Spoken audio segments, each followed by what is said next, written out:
السلام عليكم خوتاتي، كي دايرين؟ لاباس عليكم؟ كنتمنى ان شاء الله هذا الفيديو اقتراح اليوم يلقاكم بصحه جيده وانتم كتشوفوه. وفي اطار الوصفات الصيفيه السهله والسريعه كنقترح عليكم هاد لي بات بالخضر. جوج في واحد.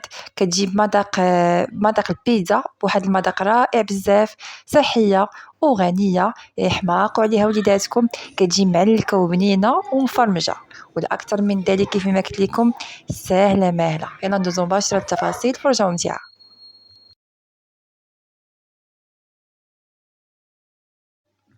وكيف ما كتشوفوا معايا الخضر اللي غندير في هاد الشيوه او هاد المكرونه، هذه مكرونيه. كيف ما كتشوفوا كاين الفطر. هذا بالنسبه للفطر درت الفطر الطري اللي كيتباع هكا عند الخضاره، اللي كتباع بالكيلوات على حسب الكميه اللي بغيتو. ولا بغيتو ديروا ديال المعلب، لكم الاختيار. انا عندي هذا متوفر، درت هذا كيف ما كتشوفوا. درت جوج حبات ديال الخيزو، جوج حبات ديال المطيشي تيكونوا متوسطين، فلفله حمراء وفلفله خضراء، وبالنسبه للالوان ديال الفلافل على حسب الاختيار ديالكم، ونص حبه ديال البصله، وجوج فصوص ديال الثوم. كيف ما كتشوفوا معايا طريقه سهله ماهله. كناخذوا خيزو وجميع المكونات كنقطعوهم بهكا، بهذا الشكل هذا، مكعبات صغيره. خيزو بمكعبات صغيره، بالاحسن ما يكونش فيه داك القلب اللي كيكون داخل، تيكونوا حبات هكا صغار. وبالنسبه للفلافل حتى هما كنقطعوهم بهذا الشكل، المكعبات صغيره، باش كيطيبوا لينا هكا في الشيوه ديالنا. وبالنسبه للفطر، غسلته مزيان مزيان وسقطرته، وكنقطعو على هاد الطريقه هذه. صافي كنستمر على هاد الطريقه حتى كنكمل جميع الخضر اللي عندي. بقاو معايا.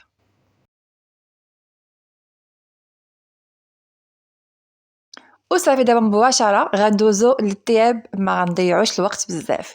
في واحد الطنجرة غنديرو جميع المكونات، جميع الخضر اللي قطعناهم، غنديروهم دفعة واحدة الكوكوط او الجميلة. كيف ما شفتوا معايا، مطيشه، بطاطا، عفوا، مطيشه، الفلفلاش، الشامبينيون. المهم كاع المكونات اللي شفتوا في الاول كلهم غنضيفوهم دفعه واحده في هذه الجميله هذه. ومن بعد غنضيفوا عليهم هذيك 250 غرام ديال المكرونه لي بات. كتقدروا تستعملوا اي نوع عندكم ديال لي بات. كديروا واحد المعلقه كبيره ديال صلصه الطماطم، اي صلصه عندكم جاهزه او اللي كتصاوبوها نتوما بايديكم، صلصه ديال البيتزا.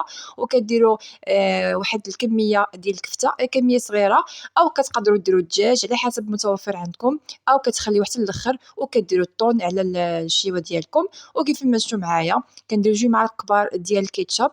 وبالنسبه للمكونات تلقاوهم كاملين في صندوق الوصف. كنديروا مليحه، بزار، تحميره، وشويه ديال الخرقوم كيف ما كتشوفوا. وكنروي مباشره بالماء حتى كيتغطاو ليا المكونات كاملين. بالنسبه لي هنا درت ايترو ونصف ديال الماء. صافي كيف ما شفتوا غنحرك المكونات ديالي وغنحطهم فوق البوطه على عافيه كتكون متوسطه. غير بالماء بداو كيتجالبوا ليا المكونات، وكنقص البوطه وكنخلي الشيوه ديالي كطيب على خاطر خاطرها.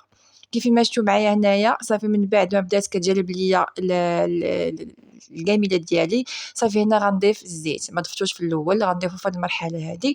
هنا درت نصف كاس ديال الزيت مخلط ما بين زيت نباتيه وزيت الزيتون. الزيت النباتي كيعطي واحد النكهه زوينه لهاد الشيوه ديالي. المهم زيت نباتيه كتكون طاغيه على زيت الزيتون، او تقدروا ديروا زيت نباتيه بوحدها. كيف ما شفتوا هنايا بالنسبه للكفته درتها من الموجب من مباشره. انا كنحاول هكا نحلها باش ما تبقاش ليا هكا مجموعه ليا كتله واحده في الشهوه ديالي. كنحاول هكا نفرتتها بالعود كيف ما شفتوا معايا. وانتم الا كنتو يلاه شارينها راه ما غتلقاوش مشكل، هكا غتحركوها هكا بطريقه سهله. صافي انا من بعد ما فرتت هذيك الكفته ديالي غنغطيها وغنخليها طيب الجمله ديالي على خاطر خاطرها. غنقص البوطه وغنخلي المكونات كيطيبوا، المكرونه طيب. والمهم الخضر كلها خاصها طيب وما كتاخذش منا وقت طويل في الطياب. صافي كيف ما شفتوا دابا كنوريكم ان الخضر ديالي او المريقه ديالي بدات كتجالب. صافي كيف ما قلت لكم غطيت عليها وغنخليها طيب على خاطر خاطرها.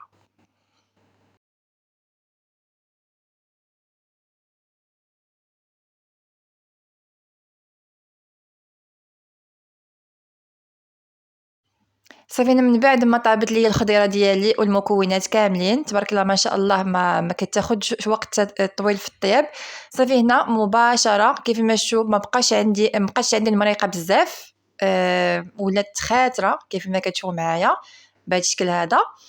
صافي دابا من بعد مباشره غناخذ واحد اللاطه اللي غتدخل الفران ديال اي لاطه عندكم. هنا غنستعمل اللاطه الزجاجيه. صافي ناخذها مباشره وغنخوي عليها لهذيك الشيوه ديالي مكرونه او لي بات.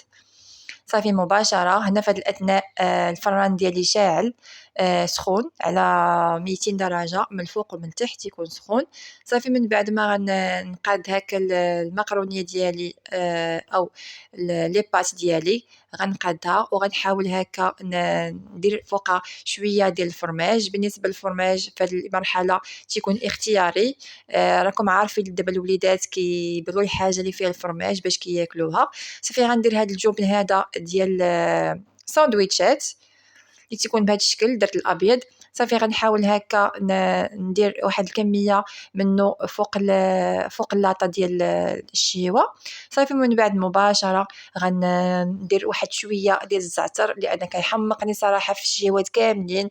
كنبغي هكا ديك النكهه ديالو كتجيني زوينه، ومن الاكثر من ذلك تيكون صحي صحي الزعتر.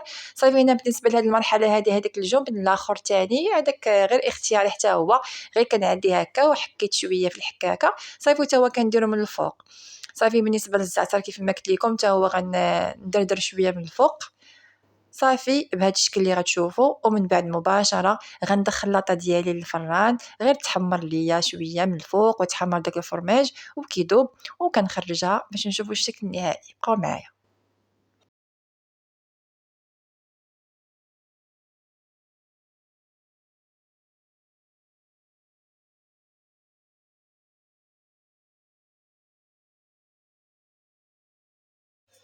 وصافي هنا من بعد ما غندخل الفران كيف ما غتشوف معايا. صافي ما كتاخدش وقت طويل في الفران، تيكون من قبل سخون مزيان غير كيتحمر داك الفرماج. صافي كنجبدوه وشوفوا ليا تبارك الله ما شاء الله لوين كيفاش جا هذيك التعليكه وهذيك التفرميجه.